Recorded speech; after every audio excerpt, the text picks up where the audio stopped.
오늘은 무슨 얘기를 할지 정했죠? 정했지. 정했죠.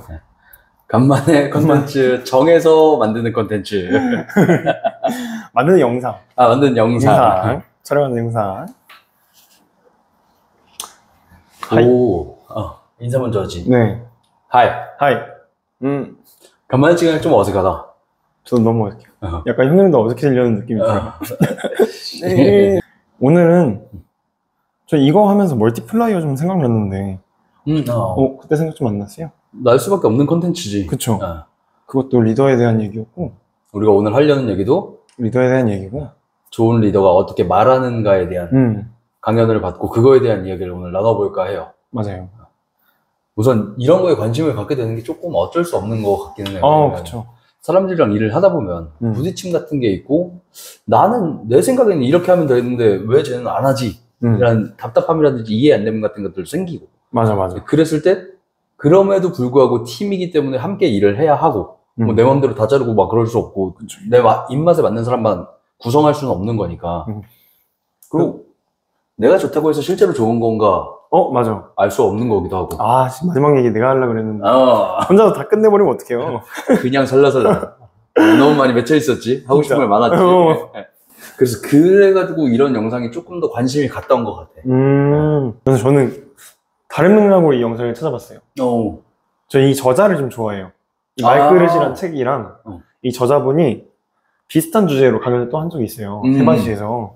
네, 그 영상도 되게 마음에 와닿아서 같이 검색을 하다가 찾아본 그런 거였구나. 네. 유명한 사람인가 보다. 맞아요. 말그릇 책 모르세요? 되게 말에 대해서 얘기를 하는데 사람의 심리, 그런 인지과학적인 얘기까지 하면서 되게 깊게 설명을 해줘요. 그래서 좋았고, 리더에 대한 얘기 또한 되게 담백하고 와닿게 얘기를 해주시더라고요. 그 부분이 좀 멋있었던 것 같아. 나랑 입장이 다른 게, 이 사람은 상사로서 이제 후배 직원들이라고 해야 되나? 그러니까 팔로워들을 어떻게 다루는가에 대해서 이야기를 했는데, 이게 부딪히고 어렵고 그들이 이해가 안 되는 행동을 했을 때 그들에게 문제가 있어라고 판단하지 않고 내가 어떻게 할지를 고민하고 그 방법을 찾아냈다는 게 이 사람은 진짜 멋있는 사람이다라는 생각이 들게 만들어주기도 하더라고요. 저도 비슷한 맥락으로 자기 감정, 바로 올라오는 그런 감정 있잖아요. 부정적인 느낌들, 그거를 걷어내고 진짜 내 생각이 뭔지 바라본다는 거, 그 관점을 취하는 게 진짜 특별했던 것 같아요. 그래서 오늘 소개할 영상이 어떤 거지? 리더의 말그릇을 키우는 3가지 질문. 리더의 말그릇을 키운다는 게 어떤 뜻이야?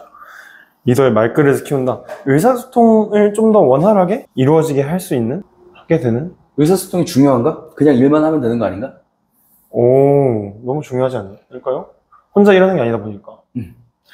혼자 일하는 게 아니다 보니까 같이 사람이 섞여서 일을 하잖아요. 나하고는 다른 사람? 그 사람은 나하고 생각도 좀 다르고, 언제는 항상 좋은 얘기? 항상 리더를 따라주고 그렇지만 않을 거란 얘기예요. 그렇지 않은 상황 속에서 부정적인 피드백이 왔을 때 그것도 어떻게 대처해야 되는지, 다른 얘기들, 긍정적인 피드백이나 그저 그런 피드백이나 다 포괄해서 그들의 얘기들을 어떻게 대해야 하는지에 대한 혹시 말그릇이라고 할 수 있겠지. 어려운 상황에 처했을 때 어떻게 해야 될지 고민을 한다면 이런 걸 보면 참 좋을 것 같고, 그래서 이제 강연자분께서 맨 처음에 언급하는 스토리는 그런 거지. 요즘 상사들이 부하 직원에게 듣기 싫어하는 말. 맞죠. 그런 걸 소개해주면서 이야기를 시작을 하지. 뭐였죠? 드릴 말씀이 있는데요. 근데 진짜 무섭게 하는 것 같아. 무섭지. 난 이거 듣자마자 꺼내나? 맞아. 품속에 고이 간직한 그거 꺼내나? 맞아. 저 옛날에 약간 그런 장자리를 한 적이 있잖아요. 그때도 되게 조마조마했어. 이 친구가 엄청 잘하는 친구가 아니더라도 되게 중요해요. 맞아. 그냥 그 팀에 함께 한다는 것만으로도 그 사람의 역할이 어느 정도 있다는 거기 때문에 저 심장이 쿵했죠. 그럴 때. 사소한 것처럼 보이는 사람일지라도 나가게 된다는 건 다른 이들에게도 영향을 주는 행동이기 때문에 정말 무서운 일인 것 같아. 애초에 사람을 뽑는 게 되게 큰일이잖아요. 맞아. 그 사람이 나감으로써 어쨌든 한 명을 더 뽑아야 되잖아. 그것도 되게 그치. 손발도 맞춰 나가야 되고, 힘들죠. 그래서 이 사람의 관점이 되게 좋았던 게 그런 거지. 내가 방금 그런 질문을 했지만 리더랑 팔로워 혹은 파트너 간에 있어서 이 관계를 우호적으로 만들고 일을 더 효율적으로 할 수 있게 만들어주는 윤활제 같은 게 말이다. 맞아. 그렇기 때문에 말이 중요하고 말그릇을 키워야 한다라는 메시지로 이제 접근을 했었잖아. 맞아요. 그래서 그런 부정적인 어떤 피드백을 받았을 때, 네. 뭐 예를 들어서 이런 게 있을 수 있지. 나 그만두고 싶어요. 가 있을 수도 있고, 아니면 내가 이 회사에 갖고 있는 불만들이라든지 이 조직에 갖고 있는 불만들, 아쉬워 보이는 것들, 개선됐으면 하는 점들을 요즘은 진짜 가감없이 말할 수 있는 사람들도 있긴 있으니까. 맞아. 모두가 그런 건 아니지만 또 나는 안 그러는 게 더 나쁘다는 생각도 있어서 나쁜 건 아닌데 좋지 않지 않나라는 생각도 있어서 오히려 그게 건강한 거라고 생각은 하거든. 그쵸. 근데 그걸 어떻게 대처하는지는 또 다른 얘기니까. 맞아. 좋은데 받아들이면 감당이 안 되거든. 맞아요. 그래서 이 사람이 세 가지 질문을 스스로 그런 걸 딱 받을 때 일단 왜? 하면서 짜증을 내거나 막 윽박지르거나 하는 게 아니라 일단 멈춰서서 스스로에게 세 가지 질문을 한다 하더라고. 맞죠. 어떤 걸 했었지? 자, 첫 번째는 무엇을 느끼고 있는가.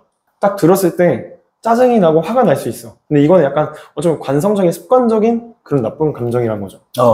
이거를 좀 걷어내고 진짜 내가 어떤 감정인가. 예를 들어서 이 사람이 그만둘까 봐 걱정된다 라거나 혹은 서운하다 라거나 이런 감정들이 다 겉에 짜증이나 불만, 화 이런 걸로 쌓여질 수 있거든요. 그런 걸 살짝 걷어내는 그러면서 나는 무엇을 느끼고 있는가 진정 그거를 알아보라는 질문을 하라고 했죠. 그럼 예를 들어서 내가 부하 직원이야?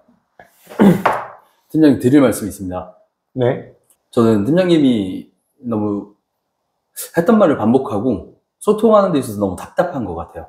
라고 했다고 한다면 무엇을 느끼세요? 근데 저는 당황스럽기만 한데 화는 안 나거든요. 아 그래. 나는 자존심 되게 센 타입이거든. 일단 난 내가 일 못한다는 소리 들었다? 벌써 빡쳤어. 근데 빡쳤지만 이거는 방금 말한 대로 사실 이 분노를 걷어내고 생각을 해보면 내가 느끼는 건 수치스러움일 거야. 그쵸. 아마 그런 말을 하기 전에 내가 사실 알고 있지 않았을까? 내가 어느 부분에서 매끄럽지 못하고 어느 부분에서 못한다는 걸 알고 있었을 거란 말이야. 근데 그런 말을 직접적으로 딱 들으면 부끄럽기 때문에 수치스럽기 때문에 그걸 가리기 위해서 화가 날 것 같아. 이런 걸 느끼는 걸 말을 하셨던 게 아닐까 라는 생각이 들더라고. 그 다음은 세 가지 질문 중에 이제 두 번째는 무엇을 진실이라고 믿는가. 팀장님은 말을 반복하고 일을 못하는 것 같아요 라고 했을 때 무엇을 진실이라고 믿는가 라는 관점에서는 어떻게 생각을 하는 게 좋을까? 형 한번 설명해 줄 수 있어요? 내가 스스로 생각했던 거는 이런 거였어. 그 말을 들었을 때 이 친구가 내게 그런 이야기를 한다고 해서 그게 실제 진실이 아닐 수도 있다고 보거든. 왜냐면 다른 사람들이 바라보는 나는 일을 잘할지도 그러니까 그 사람의 관점에서 해석되는 현실인 거잖아. 그쵸. 그래서 다른 관점의 현실들도 바라봐야 한다라고 생각을 하게 되는 그런 거지 않을까. 그래서 이 대화 맥락에서 나는 무엇을 진실이라고 믿는지를 구분을 하고 진실이 아닌 것들이 있으면 다른 사람들의 의견도 들어보고 아니면 다른 의견을 이 친구에게 한번 제안도 해보고 하는 거를 말하는 게 아닐까라고 생각했어. 그렇다면 여기까지는 자기 자신에 대한 그런 생각이네요. 그치. 내가 지금 이 피드백을 듣고 어떻게 느꼈고 어떻게 판단하는지에 대한. 맞아요. 마지막으로는 어떤 과정이 필요할까요? 강연자는 무엇을 원하고 있는가라는 질문을 던져봐야 한다고 해. 내가 무엇을 원하고 있는가를 파악을 하고 그걸 위해서 전략을 찾아야 되는 건 거지. 그러니까 감정적으로 나가서거나 윽박지르거나 위축되게 만들지 말고 그 사람과 나랑 대등한 협상자의 관계에서 나는 해결책을 찾아 나서야 된다라는 메시지거든. 근데 거기서 제일 중요한 건 그래서 나는 어떻게 하고 싶은가 가 중요한 거지. 그리고 이 대화를 통해서 끝에 이 사람과의 관계가 혹은 이 사람의 위치가 어떻게 됐으면 좋겠는가? 그치. 근데 보통 상사는 안 나갔으면 좋겠거든, 이 친구들이. 그래서 이런 질문을 하는 과정에서 센스 감지하고 C 관찰하고 say 질문에서 상대방을 이해하고 상대방이 처한 상황에 상대방이 던진 피드백에 걸맞는 질문을 던져서 상대방이 원하는 것을 노출해내줘야 된다 라는 메시지를 전달할 수 있었지. 맞죠. 어때요? 맞는 것 같아요? 이런 리더 만나본 적 있어요? 만나본 적은 생각을 안 해봐서 모르겠고 그러니까 이런 리더가 되고 싶다는 생각을 좀 했어. 그 마지막 멘트가 난 진짜 좋았거든. 마지막 멘트 이런 멘트 치시거든. 적어놨는데 예전에는 마음을 좀 안 돌봐줘도 그럭저럭 일이 다 돌아갔는데 이제는 내 마음을 알아주는 걸 좋아하고 그런 리더에게 사람이 몰린대. 나는 이게 되게 좋았던 게 지금 같이 일을 하는 사람들도 나 좀 알아줘, 나 좀 알아줘 이런 사람들이 참 많은 것 같아. 그치. 그리고 이거는 항상 그랬던 것 같고. 이거는 리더가 아니어도 팀원 간에도 맞아. 그냥 사실 거의 모든 사람 간의 관계에서 맞아 이래야 되는 거라고 생각하고 이게 나는 인격적으로 존중받고 내가 같은 팀원으로서 대우받는 느낌을 들 수 있게 해준다는 생각을 했어. 그 포인트구나. 난 이거 끝나고 나서 무슨 생각을 했냐면 장영란 씨 최근에 유튜브 하시는 것 중에 뭐였지? 남자 꼬시는 방법인가? 뭐 그런 거 하나 올리셨거든? 네. 특강식으로? 네. 그거 너무 재밌게 봤고 내용도 너무 좋단 말이야. 근데 맨 처음에는 연애 잘하는 방법 요거 네. 연애 잘하는 방법인가? 연애 잘하는 방법을 하고 그걸로 땅땅땅 3개를 알려주고 네. 그 이후에는 이제 결혼해서 남편에게 어떻게 잘 살 수 있는지 땅땅땅 3개를 알려준단 말이야.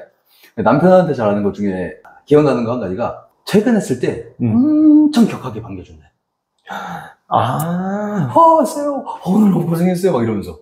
근데 그러면은 일하고 치고 고생하고 왔는데 집에 들어와서 자식들 그리고 와이프 사랑하는 내 가족들이 나를 이렇게 챙겨주는 걸 통해서 자존감이 쫙 올라간다는 거야. 조금 이거랑 맥락이 비슷하다는 생각을 했었거든. 나를 되게 존중해주고 케어해주고 그런 사람이 내 곁에 있다라는 것만으로도 사실 되게 많이 힘이 되니까. 그리고 남자 꼬실 때 그런 얘기 했었거든. 외모보다 성격이다. 항상 웃게 해주고 항상 밝게 해줘라. 근데 외모가 막 뛰어나지 않아도 같이 있으면 이제 그냥 기운 나게 해주는 사람이 있고 같이 있으면 나도 밝아지는 것 같은 그런 사람들 있잖아. 맞아. 그냥 아무 이유 없이 만나도 별로 할 것도 없는데 그냥 꼬이게 돼 사람이. 근데 그런 사람이 이런 리더이지 않나 라는 생각을 했었어. 진짜 결국에는 어떤 리더가 되는 것이 중요하다기보다 좋은 사람이 되는 것이 중요하고 그거에 대한 방법을 제시해주는 강의지 않았나 라는 생각이 들었어. 그쵸. 나는 리더에 대한 얘기를 들을 때마다 되게 이상적인 인간상을 얘기하는 듯한 느낌이 들 때가 많아요. 그러게. 되게 이 사람 좋은 사람이다 혹은 되게 친해지고 싶은 사람이다. 이런 느낌이 들어야 좋은 리더인 것 같아. 그치. 말을 할 때도 그렇게 하는 그런 포인트가 느껴졌던 것 같아요. 옛날에 멀티플라이어를 읽을 때도 그랬고 이 강연도 듣다 보면은 그냥 좋은 사람이 다이지 않나. 그치. 사실 좋은 사람이라는 개념 자체가 너무 추상적이고 좋다라는 기준도 애매하니까. 맞아. 어떻게 접근해야 되는지 이렇게 방법론적으로 제시해주는 강의가 되게 좋은 것 같아. 맞아. 너무 뭉뚱그리고 되게 깊고 철학적인 얘기들을 한다기보다는 진짜 약간 실용적인? 훨씬 받아들이고 써먹기 쉬운. 맞아. 딱 이 책도 저자님이 하시는 강연들도 딱 그런 느낌이 많이 들어요. 되게 잘 와닿는 것 같아요. 너무 좋은 강의였어. 너무 좋은 강의였어. 한때는 막 철학공 같은 거에 빠져서 이런 강의 보면 별거 아니네. 뻔한 소리 하네. 진짜. 이런 생각 했었단 말이야. 맞아. 근데 역시나 뻔한 거 왜 뻔하다? 그게 맞는 말이니까 뻔하다. 적어도 사람들이 좋아하니까 그런 얘기가 나오는 거거든. 뻔하게 알지만 행동하는 사람은 진짜 별로 없거든. 그치. 원래 해야 하는 일을 하는 사람은 드물죠. 그래. 실천하는 사람은 미친 사람이다. 그쵸, 미친 사람이죠. 오케이. 진짜 재밌는 강의였고 이렇게 강의 보면서 리뷰하는 것도 꽤 재밌는 것 같아. 그래서 너가 이거 이후에 새벽에 갑자기 보낸 하나 있었잖아. 나 그거 진짜 좋아해. 나 솔직히 너무 좋아. 봤어요? 안 봤는데 나 그 예전에 책을 읽었었거든. 나 근데 다음에 무조건 이거 해야 된다 라는 느낌이었어. 저도 너무 좋았어. 꼭 해보고 싶다. 기다리세요. 알려드릴게요. To be continued. 오케이, 그러면 오늘은 여기까지. 저희 글에다가 링크 달아둘게요. 네. 진짜 좋은 강의니까 한번 보시면 좋을 것 같습니다. 재밌습니다. 다음에 또 좋은 강의 찾아서 또 리뷰하는 거 한번 올려볼게요. 네. 다음에 또 같이 수다 떨어봐요. 바이.